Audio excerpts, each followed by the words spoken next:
Muy buenos días, 8 de la mañana en punto.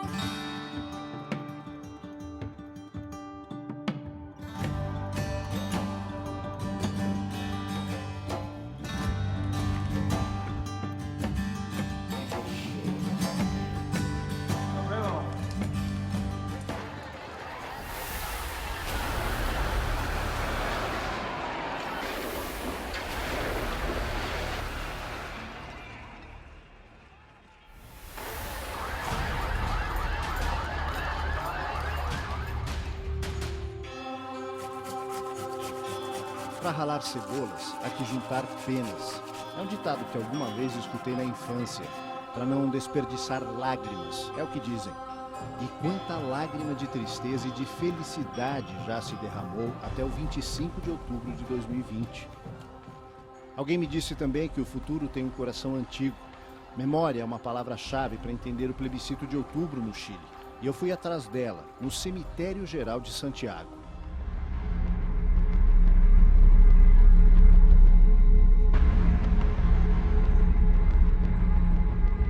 Alamedas estreitas guardam figuras históricas, como o general Carlos Ibáñez del Campo, que governou o Chile 2 vezes. Na primeira, fechou o Congresso pela primeira vez em 90 anos e começou a reorganizar o Estado chileno. Na segunda, concluiu a tarefa. Entre as instituições que criou estão o Banco do Estado, a LAN, linha aérea chilena, privatizada anos depois, e os Carabineiros. É dele a decisão de colocar na Praça Itália um monumento em homenagem a outro general do Exército, Manuel Baquedano, que ganhou fama na Guerra do Pacífico contra o Peru e ascendeu ao oficialato bem antes, na campanha militar contra os Mapuches, entre 1861 e 1883.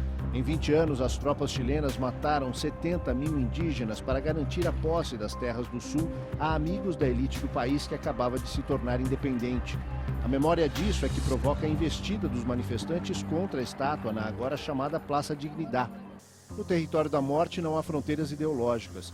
Ali perto está a lápide que guarda os restos de Luiz Emílio Recabarren, um dos nomes mais antigos a ser lembrados em verso.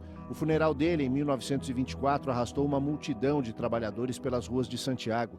Ele foi um dos primeiros a organizar os mineiros do cobre contra a semi-escravidão a que estavam submetidos no início do século XX. Recabarren, Luiz Emílio Recabarren. O autor da música que recorda Recabarren e de um dos hinos das manifestações é Victor Jara, que também repousa aqui, perto dos desaparecidos da última ditadura que o país enfrentou. Pessoas ausentes lembradas por lápides vazias que ajudam o luto de quem não teve de que se despedir.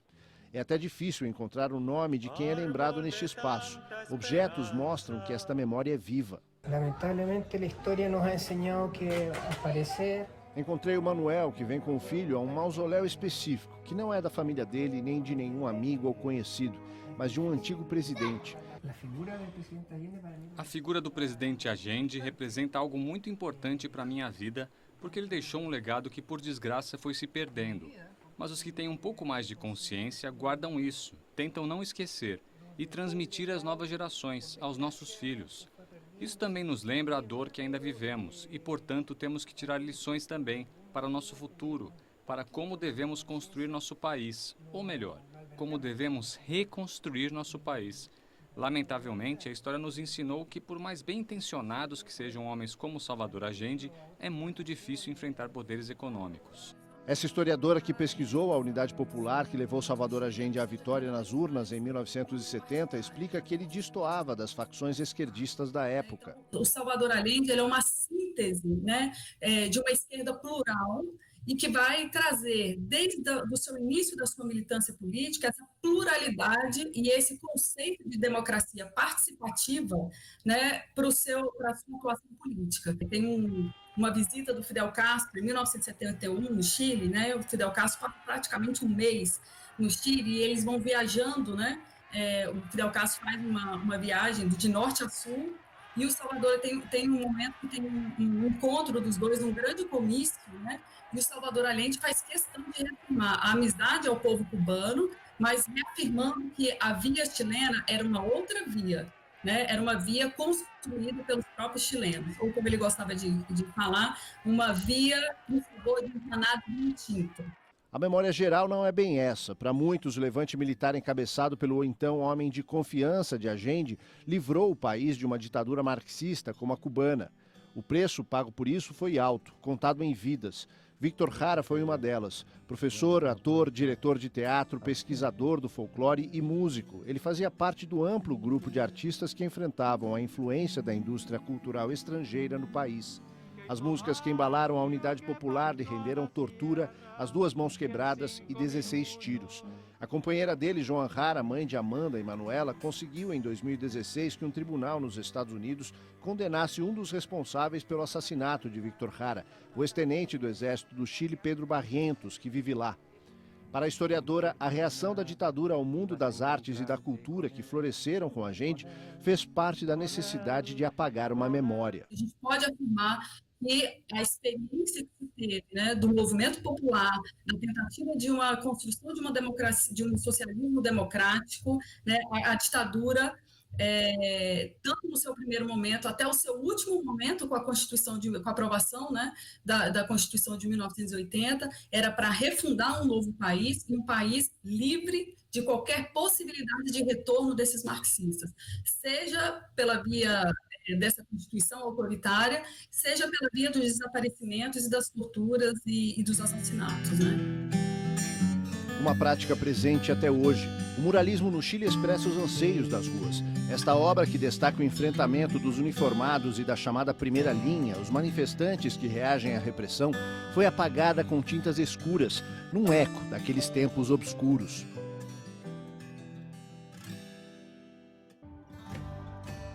Reencontrei um dos fundadores das Brigadas Ramona Parra, grupos populares de pintura urbana da década de 1970 e que continuam atuantes no Chile. Ele está longe deste lugar onde conversamos pela primeira vez, uma galeria em meio ao comércio popular. Ele me disse, antes da pandemia, que estava ali para que sua arte pudesse ser vista pela população mais simples. Contato fundamental, segundo ele, que acha que os partidos de esquerda e direita deixaram de fazer. Na nossa nova conversa, ele estava em Nápoles, na Itália. Aqui a gente suspeita que as pessoas que apagaram tinham alguma ligação com as forças de segurança, especialmente carabineiro, porque aquilo foi feito de noite e o país está com toque de recolher por causa da pandemia e não se pode circular sem autorização. O interessante é que os artistas conseguiram apoio dos vizinhos, doações de materiais e se juntaram para refazer o mural num evento que foi quase uma festa da comunidade. Porque isto é importante. O mural não é um fato isolado. Ele envolve a população local na reflexão e realização.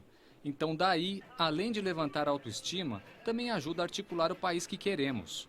Ele comemora o resultado do plebiscito. Eu pergunto sobre a contribuição da arte para isso e ele me conta da campanha Sem Muros pela Aprovação. Eu fico emocionado de ver o que os jovens estão fazendo. Quando eles lançaram a campanha de 100 murais pela aprovação, conseguiram a meta na metade do tempo e chegaram a quase 200 murais. E isso significa conseguir a autorização para o muro, o material, a colaboração da comunidade. Quem ataca o mural não atinge uma obra, mas toda a comunidade. Com seus pincéis, ele participou do momento de maior participação popular no Chile há 50 anos. Agora, aos 73 de idade, participa de novo deste outro momento considerado histórico para o país. Pergunto a ele sobre isso, revelando a minha admiração pela persistência, e ele se recusa a aceitar o elogio. Olha, eu só faço isso porque nasci ali, sou dali, visto a camisa. Mas o relevante é o que os jovens estão fazendo, não só no Chile, mas na América Latina. E contra o fascismo, contra a morte. Nós estamos criando em favor da vida.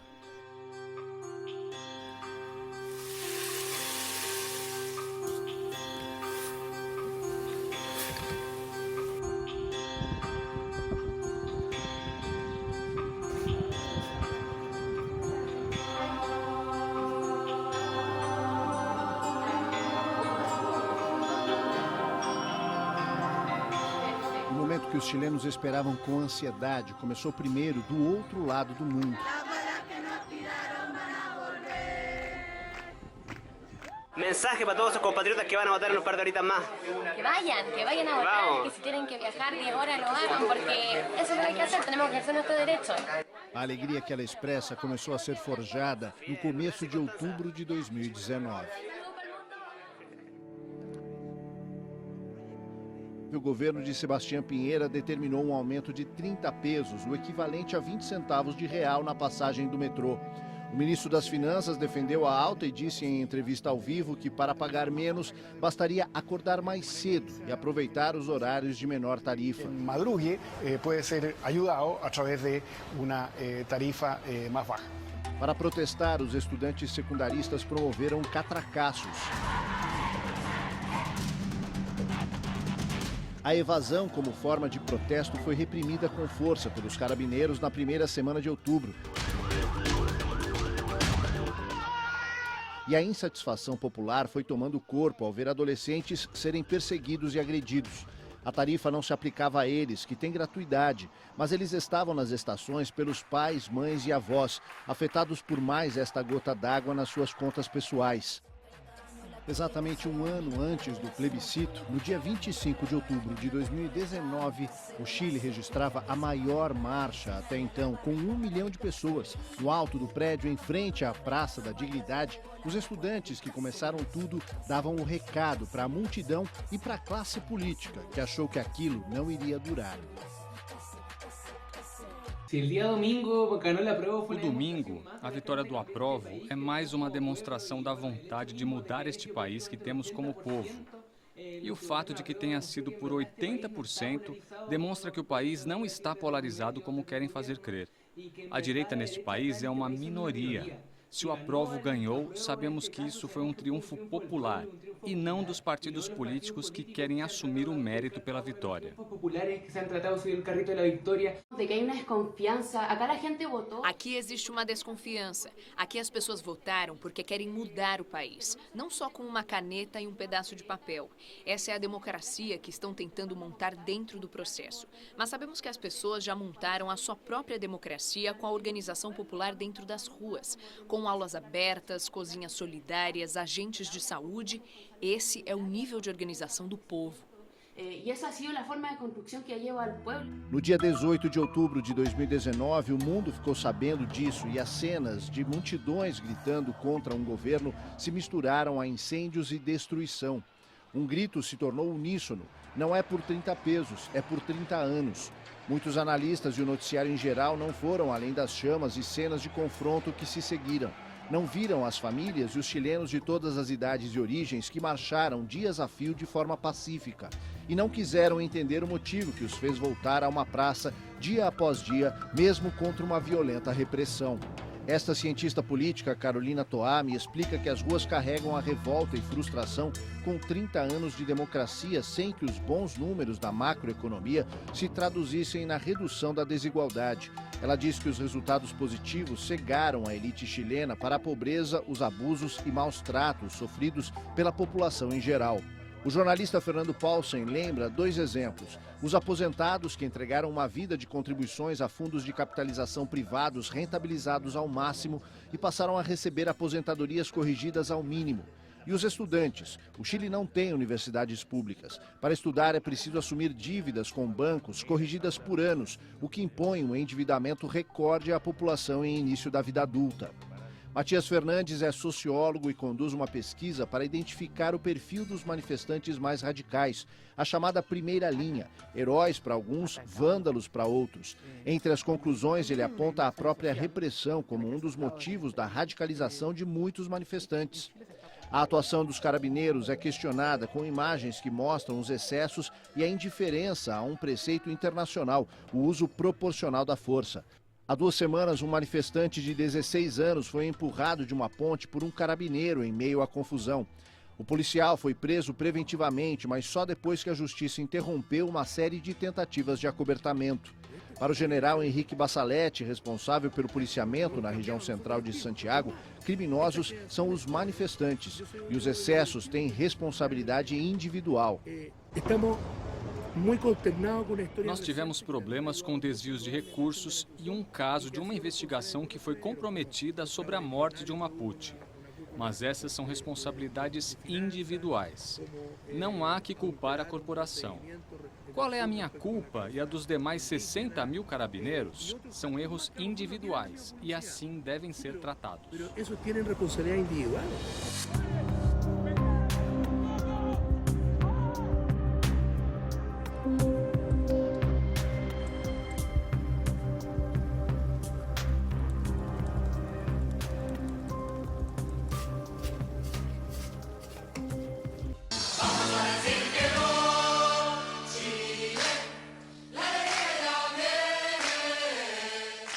A campanha histórica do No, em 1988, conseguiu a proeza de vencer o medo e convencer as pessoas a expressarem seus desejos nas urnas. O voto não era obrigatório no Chile e ainda não é.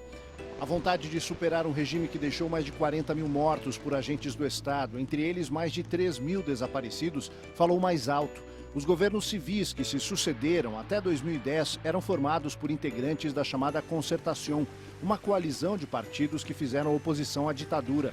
A eleição de Sebastián Piñera para seu primeiro mandato em 2010 levou os partidos conservadores de volta ao Palácio da Moneda pela primeira vez.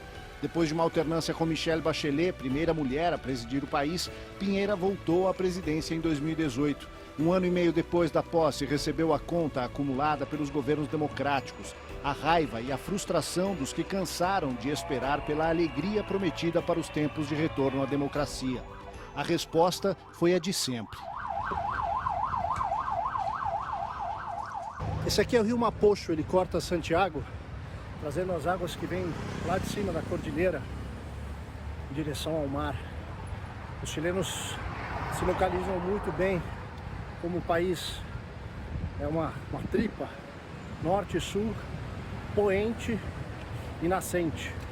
Então, eu estou caminhando aqui em direção ao poente e normalmente quando há manifestações, nesse horário que a luz começa a baixar, é o momento em que as manifestações ficam mais tensas. A essa distância da praça, o ar é muito difícil de respirar.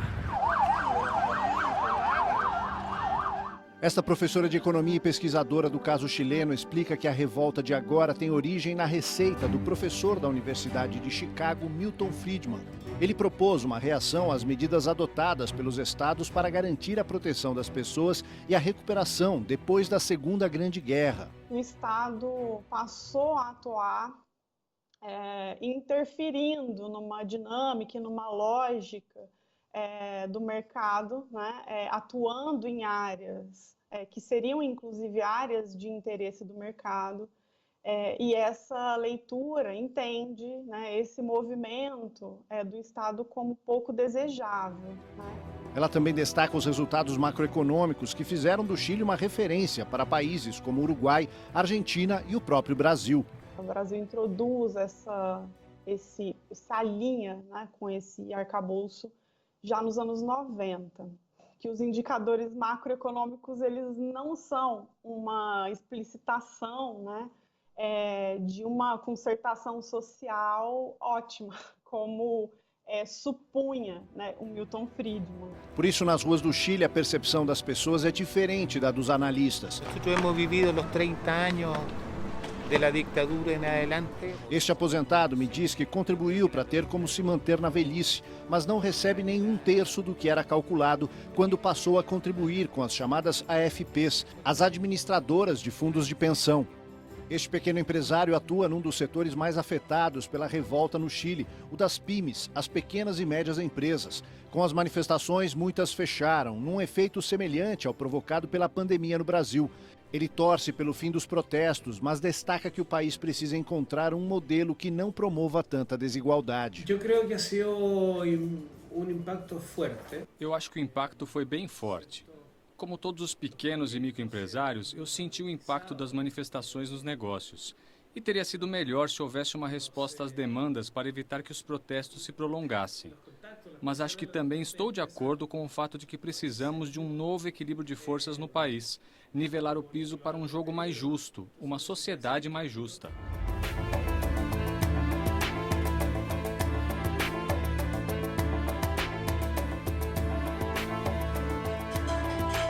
praça onde as manifestações se concentram em Santiago foi rebatizada de Dignidad, uma palavra que para os manifestantes resume os diferentes anseios.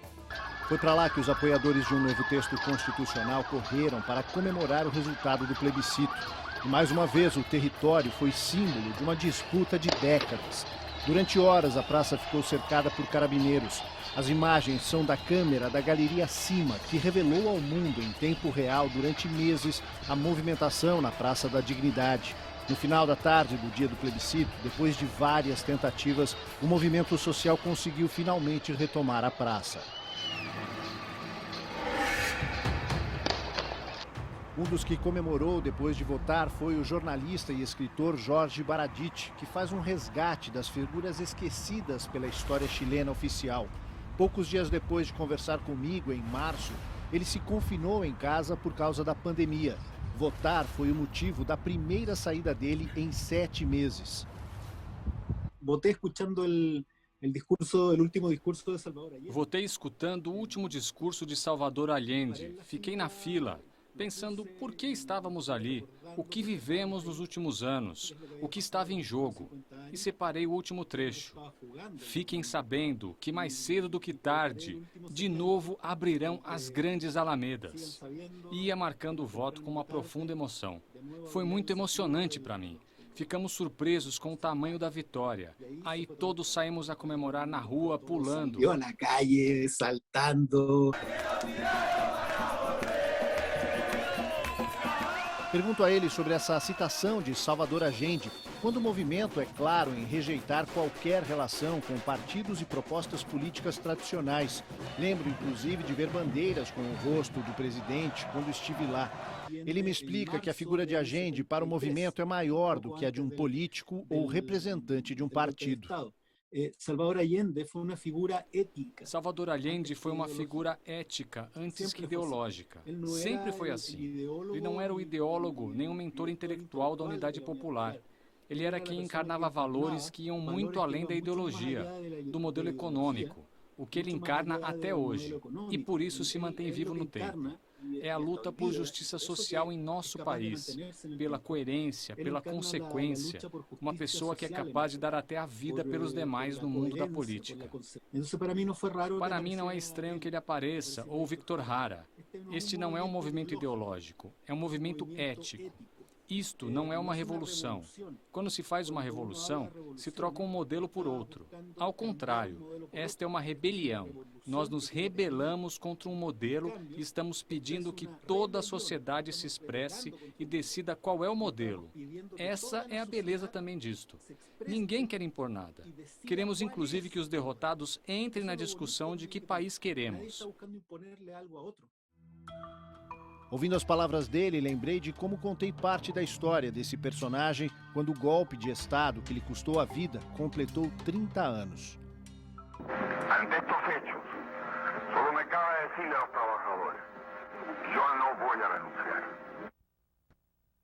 Tienen la fuerza, podrán avasallarnos, pero no se detienen los procesos sociales, ni con el crimen, ni con la fuerza. La historia es nuestra y la hacen los pueblos. A voz metálica do presidente da República ecoava pela única emissora de rádio que não havia sido bombardeada.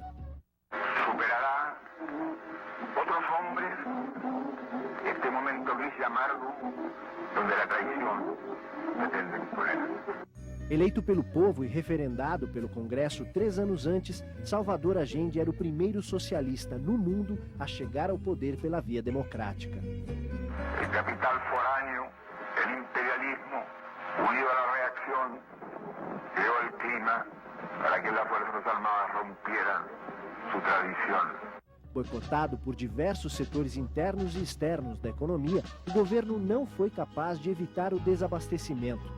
Vieram as filas e o clima de instabilidade. Uma greve geral de caminhoneiros, financiada com dólares americanos, paralisou o país. Aplicar a lei marcial a toda pessoa que se lhe sorprenda com armas ou explosivos para ser fusilado de inmediato, sem esperar juicio sumario ni sumario. Ataque a la moneda, fuerte.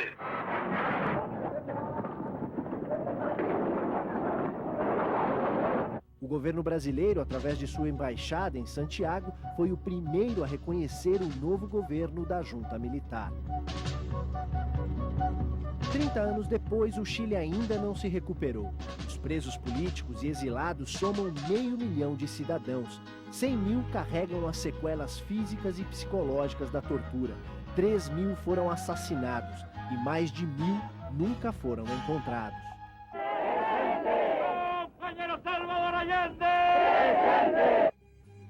Os 17 anos de ditadura deixaram uma ferida aberta que os 13 anos de democracia não foram capazes de cicatrizar.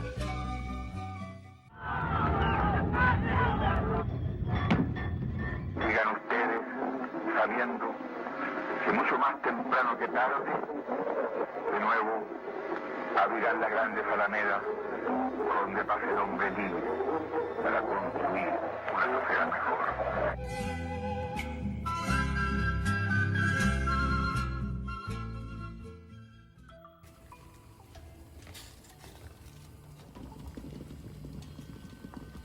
Outro personagem que reencontrei foi o pescador de Ventana, uma das 5 regiões chamadas de zonas de sacrifício no Chile. Las primeras que están ahí, ¿cierto? Son 4 termoeléctricas a carbón, ¿cierto? La primera es, bueno, antes era Chilgener, después hoy día son de Aesgener, un capital norteamericano, ¿cierto? La central Ventana 1, Ventana 2, la nueva Ventana y la Campiche. Un poco más allá tenemos el puerto Ventana, ¿cierto? Donde que hace el puerto Ventana descarga concentrado de cobre, tiene productos de grano, tiene carbón, que es el más importante que ocupa las termoeléctricas por ahí, todo el carbón que ocupan ellos como materia prima, llega por Porto Ventana. Quando conversei com o Carlos antes da pandemia, ele me contou que o parque industrial que se instalou na Bahia, onde ele nasceu e onde o avô e o pai cultivaram a terra, pescaram e receberam os turistas, contaminou o meio ambiente como nunca imaginaram. Ele culpa a agressividade das indústrias para garantir lucro e a leniência do poder público com o abuso empresarial. A Constituição não deixou lograr os sonhos. E esse estallido social del día de Chile es ese, que a muchos ciudadanos de este país le quitaron sus sueños. Y entre eso estamos nosotros aquí. Entre eso de todos, nos quitaron nuestros sueños. Na conversa depois do plebiscito, o sorriso era largo. Perguntei se ele acha que poderá se reencontrar com seus sonhos. Sempre ha sido muito otimista, por isso larga data, digamos, de... Eu sou um otimista. Então, por isso, eu acredito que algo bom vai acontecer. Temos que deixar para as novas gerações uma Bahia mais limpa, um ar mais limpo, uma terra mais limpa. Esses são os sonhos, as utopias que tem este velho. Uma terra mais limpa. Esses são como os sonhos, a utopia que tem este viejo. E entre os jovens, ele inclui a neta.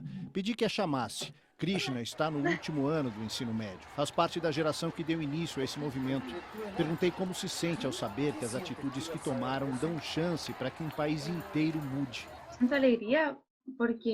Sinto alegria porque a gente ganhou visibilidade. Quando você é maior de idade, pode participar da política pelo voto. Mas quando você é menor, não pode. É muito bom que os adolescentes possam se manifestar pelas injustiças que eles mesmos sofrem e também seus pais e avós. Ela me explica que pela pandemia está longe dos amigos fisicamente, mas estão conectados pelas redes sociais, por onde acompanham o que acontece em pontos mais distantes. E fala de uma desconfiança comum aos da sua geração. Lo que tenga que pasar, va a tener que pasar, porque era necesario un cambio. O que tiver que acontecer, vai acontecer. Uma mudança é necessária e a tendência é que seja para melhor. Queremos o fim das injustiças, mas temos dúvidas. E, ao mesmo tempo, confiança de que a chance de melhorar e não voltar ao que era é grande.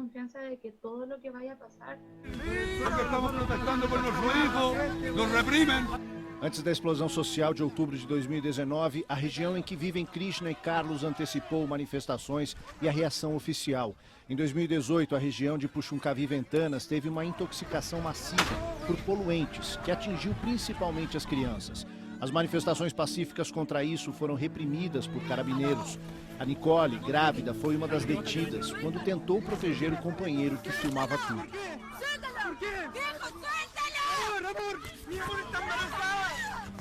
No reencontro, eles me contam da alegria de votar e de participar do processo.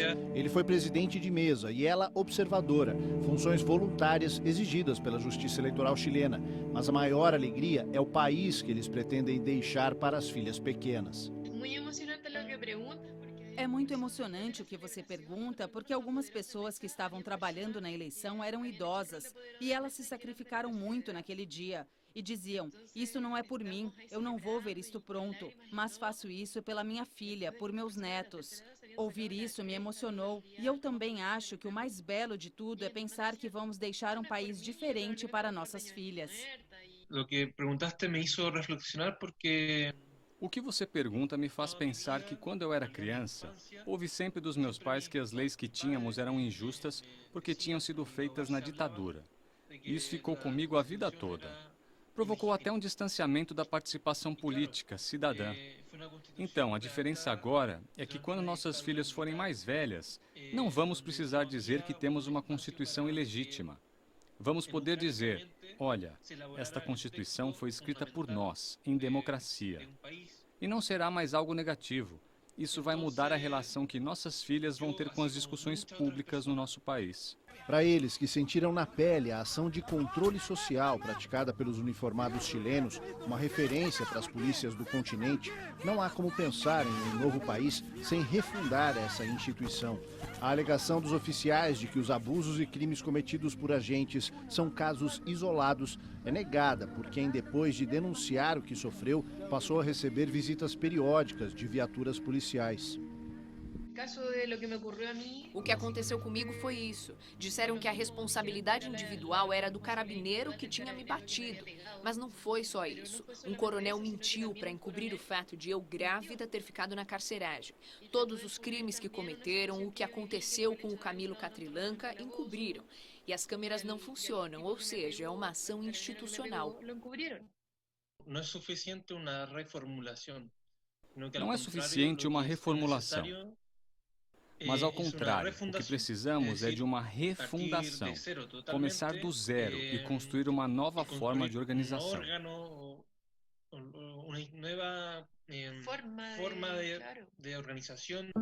Para que as próximas gerações não sejam expostas a intoxicações e privações de um ambiente saudável, o texto constitucional deve incorporar outros valores que até parecem óbvios. É o que me explica a advogada ambiental e uma das diretoras da ONG Oceana, que atua no Chile em defesa dos ecossistemas marinhos.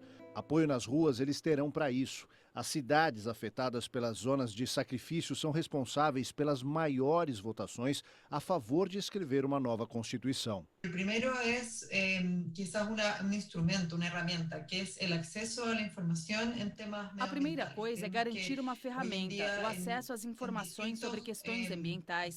O artigo 8 da atual Constituição é um entrave para isso.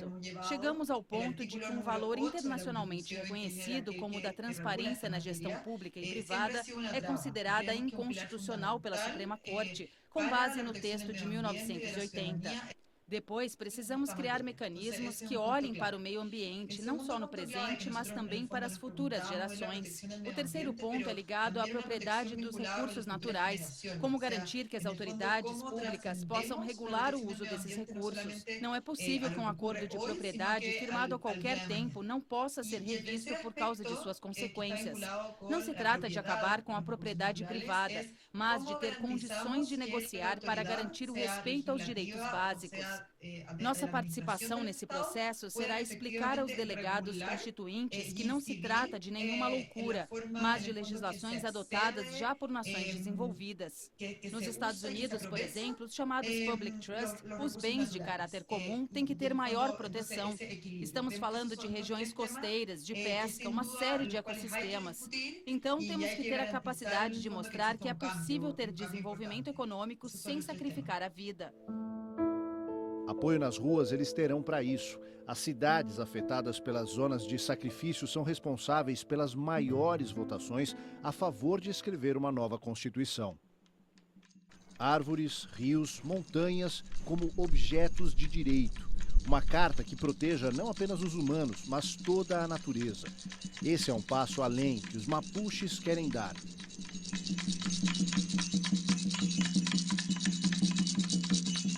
Juana Xeuquepan Colipe, que me recebeu com uma tradicional sopaipilla quando estive na Ruca, aqui em Epuliuen, em março, agora comemora o início do processo constituinte, do qual admite participar como candidata a delegada independente, sem partidos, se a comunidade dela indicar isso. Ela explica essa cosmovisão que os povos originários querem levar para os debates constitucionais. E tudo começa com um nome que ostentam com orgulho.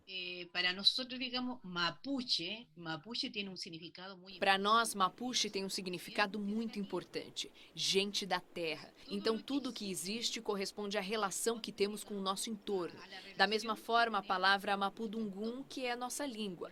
Mapu, terra. Dungun, a fala da terra. Então temos uma conexão muito direta com tudo isso.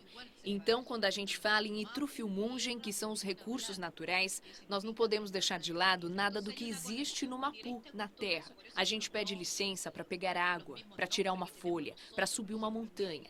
Esse é o cuidado que temos com a natureza. Cada elemento que há na terra tem um dono espiritual. Não um dono que destrói, que explora todos os recursos, que espreme todos os recursos até não deixar nada. Essa pessoa é ambiciosa. Por isso estamos na situação em que estamos. A mudança no clima, a pandemia, tudo é causado pelos ambiciosos. Então, por isso é importante que os direitos elementares nos recursos naturais estejam na Constituição. Sem água não se pode viver. Nada de lo que existe no Mapu, na terra. Esses valores estão consagrados como norma proposta a todas as nações do mundo, através da Convenção 169 da Organização Internacional do Trabalho, da qual o Chile e também o Brasil são signatários. Isso significa que o que os mapuches pedem já deveria estar no marco regulatório do país. Entre os direitos reconhecidos na Convenção 169, destacam-se o direito dos povos indígenas à terra e aos recursos naturais, à não discriminação e a viverem e se desenvolverem de maneira diferenciada segundo seus costumes. Garantir que eles sejam respeitados no texto constitucional depende da participação direta na Convenção Constituinte. Uma das propostas para isso é que sejam criadas vagas exclusivas para esses povos. É o que me explica este antropólogo que se dedica a estudar as questões indígenas no Chile. Chile é de por si um estado que deveria reconhecer... O Chile é um estado que deveria se reconhecer como estado plurinacional. Tem mais de um povo e isso está presente no dia a dia. São 11 povos, 10 originários, mais um afrodescendente, com um percentual de 12 ou 13% da população, e podem chegar a 30% em algumas regiões. Temos que aceitar que há formas de pensar diferentes e de sentir, e de se integrar com a natureza, e que devem ser contempladas. E isso só acontece se eles estiverem presentes na elaboração da Constituição. Seja a que esteja detrás da Constituição.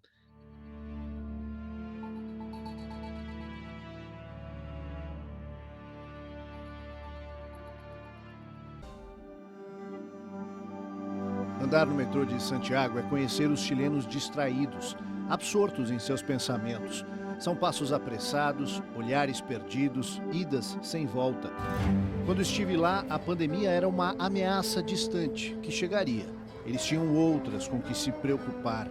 Ao som da releitura roqueira da história do amante que não está mais aqui, escrita por Violeta Parra, fiquei surpreso quando o metrô passou direto pela estação que me deixaria em frente à Praça Dignidade. Na superfície, lembro dos inquéritos abertos para apurar denúncias de violações aos direitos humanos nos primeiros dias das manifestações. O Instituto Nacional de Direitos Humanos recebeu denúncias de práticas de tortura e até estupros nos túneis do metrô na semana que seguiu ao 18 de outubro de 2019. Por causa disso, os próprios manifestantes fecharam os acessos e transformaram o local numa espécie de memorial, uma galeria de arte urbana a céu aberto. 8 meses depois das denúncias, a justiça chilena arquivou o caso por falta de provas, o que não surpreendeu quem não confia nas instituições. Isso é um dos grandes problemas da sociedade chilena, uma desconfiança presente principalmente entre os jovens, um dos grupos protagonistas nas manifestações. Fui até a CEPAL, a Comissão Econômica da América Latina, órgão da ONU sediado em Santiago. Na reunião extraordinária sobre proteção a crianças e adolescentes, Patrícia Munhoz, defensora da infância e da juventude do Chile, cargo do Poder Judiciário, denuncia a representantes do continente as violações cometidas no Chile. Comigo ela desabafa. O governo civil, que deveria pôr freio ao abuso de uniformados, faz ouvidos surdos aos requerimentos da Defensoria. Bueno, en Chile desafortunadamente se están ejecutando desde antes del 18 de octubre, pero... No Chile, infelizmente, desde antes de 18 de outubro, os direitos humanos de crianças e adolescentes têm sido violentados, principalmente pelos carabineiros. E essas violações se tornaram mais agudas. É inadmissível num Estado democrático como o Chile. Denunciamos ao governo e pedimos também uma comissão da verdade para crianças e adolescentes vítimas de violações de direitos humanos, mas até o momento não tivemos resposta. Eles foram escolhidos como um grupo de atenção especial justamente na área da criminalização, estigmatização e violações dos direitos humanos.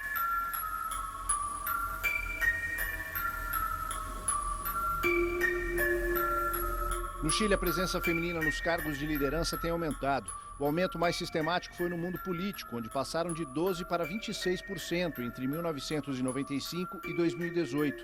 Nas forças militares, as mulheres representavam em 2018 14,9% do contingente no Exército, 11% na Marinha e 18% na Aeronáutica. Mas em nenhuma das três forças há uma mulher nos primeiros cargos da hierarquia. Na segurança pública, elas eram 17% dos carabineiros em 2018 e 31% na polícia de investigação. Os carabineiros tiveram 2 generais, uma delas já está em retiro. Nos últimos 10 anos, aumentou a presença feminina em movimentos sociais. No movimento estudantil, por exemplo, as líderes passaram de 20% para 27%. Mas elas ainda estão longe do poder econômico. Passaram de 3% para 9% no período, mas ainda não ocupam 1 em 10 cargos de liderança nas empresas. Em março, a escritora Montserrat Martorell me falava com entusiasmo da chance de ampliar essa representatividade. 7 meses depois, esse entusiasmo só aumentou depois de votar no plebiscito. Estamos muito felizes, foi um dia emocionante. Muita gente nas ruas, muitos jovens, isso me chamou muito a atenção. Sempre se disse que aqui não havia um compromisso da juventude na participação na política. No domingo, ficou claro, só de olhar as pessoas na rua. Eu também vejo isso como professora universitária. Os jovens estão cada vez mais envolvidos na política, nos movimentos feministas, ecológicos, é uma geração comprometida. Aqui começamos um novo caminho cumprido de trabalho, de escolher quem serão essas vozes. Esta será a primeira Constituição escrita por homens e mulheres em igualdade numérica no mundo inteiro. E isso é muito bonito. Não temos só a chance de construir um país mais justo, com menos desigualdade, de retomar a legitimidade política, pensar nos povos indígenas, a ecologia, a tecnologia, as tantas coisas que envolvem o ser humano. Mas também temos a chance de fazer uma Constituição feminista, e isso me parece fundamental. Eu nasci em 1988, poucos meses antes do plebiscito de 5 de outubro. E como muita gente, essa é a primeira vez que vivo algo assim. E é uma coisa pela qual muita gente esperou durante 30 anos.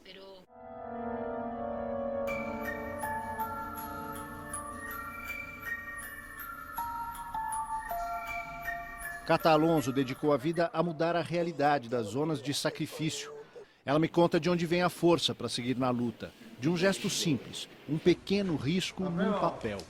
A lembrança mais marcante dela é o voto no plebiscito de 1988. Com uma caneta na mão, eles derrotaram o ditador.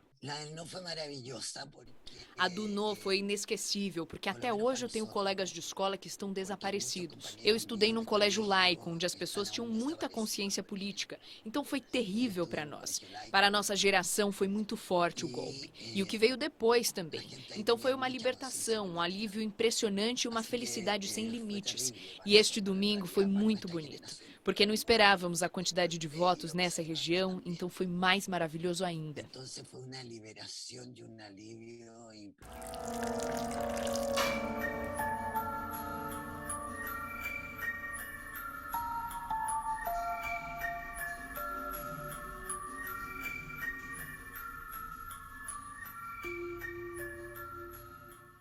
O Porto de Valparaíso é um lugar mítico para os viajantes, para os românticos e para os poetas.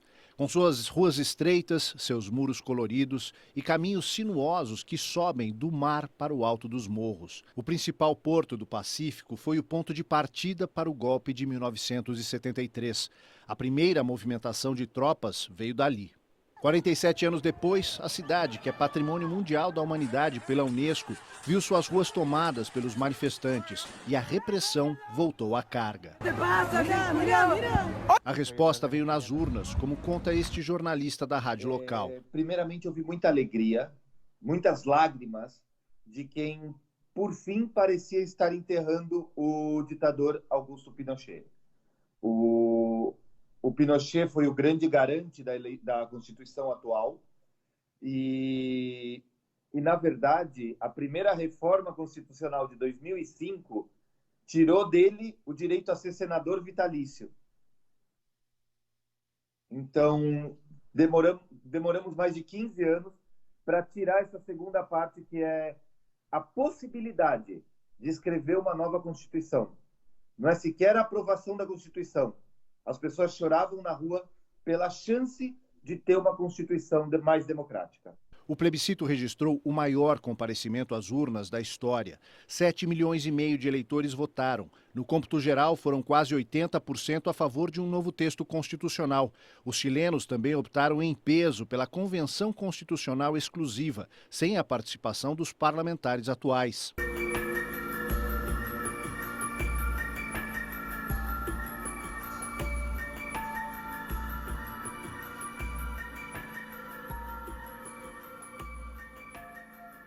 Mas há quem duvide do sucesso da receita que vai tomando forma na marcha e da capacidade de transformar as demandas da rua em medidas legislativas complexas.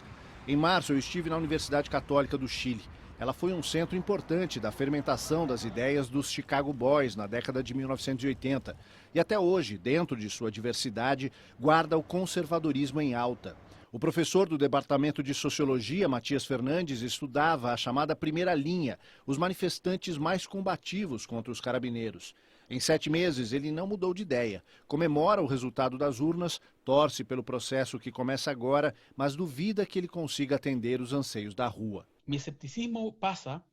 Minha descrença passa não somente pela incapacidade do movimento social de gerar líderes e de uma estrutura estável com quem negociar, estabelecer uma agenda de negociação. Mas eu vejo isto como algo que vai além da rua e que alcança essa massa que votou pela aprovação, para rejeitar alguma coisa, mas não para propor. É muito mais fácil juntar forças contra alguma coisa do que para construir algo. Para construir algo diferente, é preciso institucionalizar as demandas. E para isso, eu vejo 2 caminhos que devem se encontrar. Uma é a organização de baixo para cima, com o movimento social, algo equivalente aos antigos sindicatos, movimento estudantil. E, por outro lado, está a incapacidade dos partidos de se abrirem para representar a diversidade de desejos da população.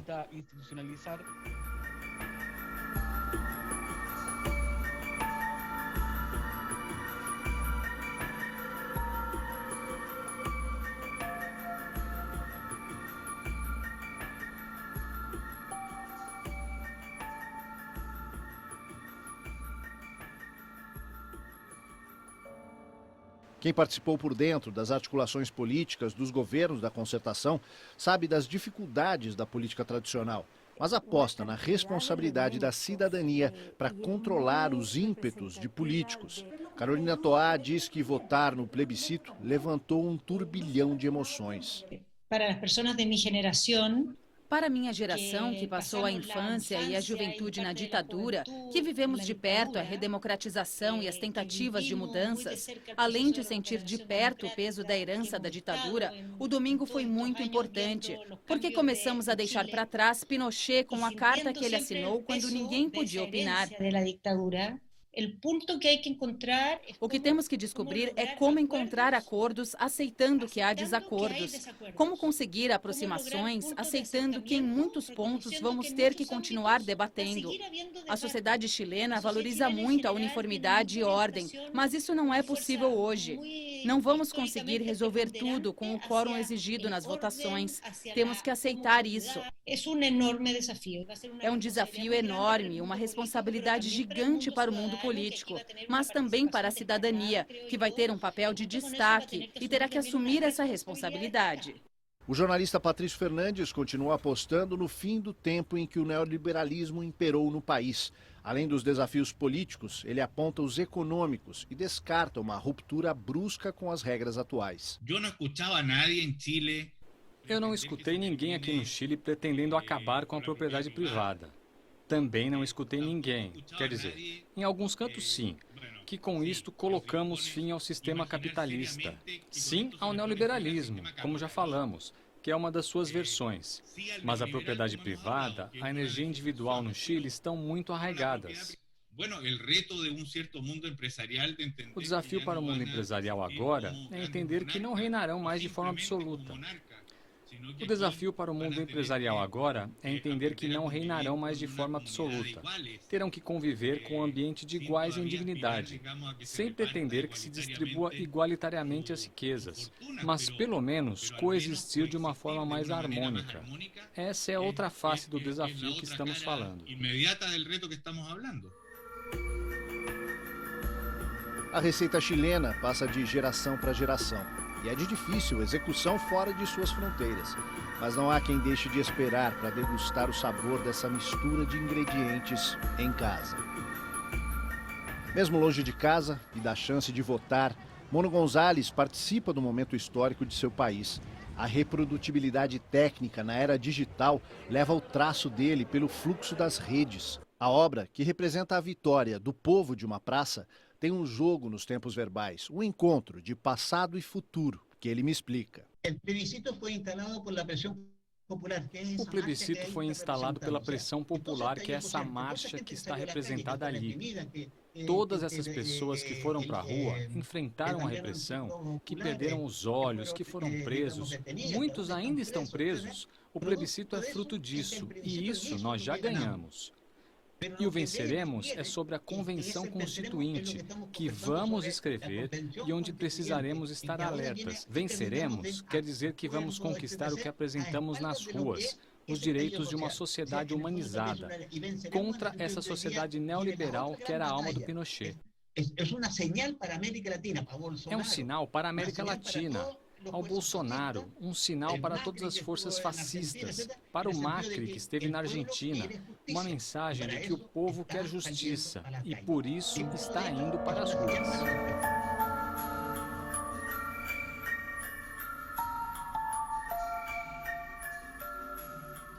Há meio século, neste canto frio do globo, se fechava uma porta para algo novo. Os muros de pedra, tombados em bombas, ruíram com a utopia de uma geração. As novas águas do tempo brotam desse mesmo chão e trazem o fluxo subterrâneo de anseios que não se apagaram, como prometido, diante do crime ou da força. A semente plantada na consciência de milhares de chilenos não foi arrancada, e agora outros e outras superam aquele momento cinza e amargo. Nas águas que se movem diante da moneda, consigo ver o reflexo da memória premonitória, de um futuro antigo, de reencontro, abraços, sorrisos e festa. Que elas não parem de jorrar. Yo pisaré las calles nuevamente de lo que fue Santiago ensangrentada y en una hermosa plaza liberada me detendré a llorar por los ausentes.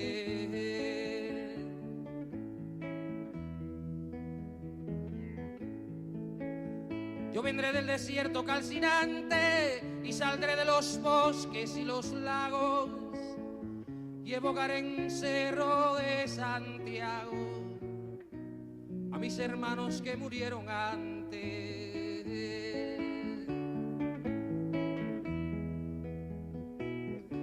Yo unido al que hizo mucho y poco, al que quiere la patria liberada, dispararé las primeras balas, más temprano que tarde sin reposo. Retornarán los libros, las canciones que quemaron las manos asesinas. Renacerá mi pueblo de su ruina y pagarán su culpa los traidores.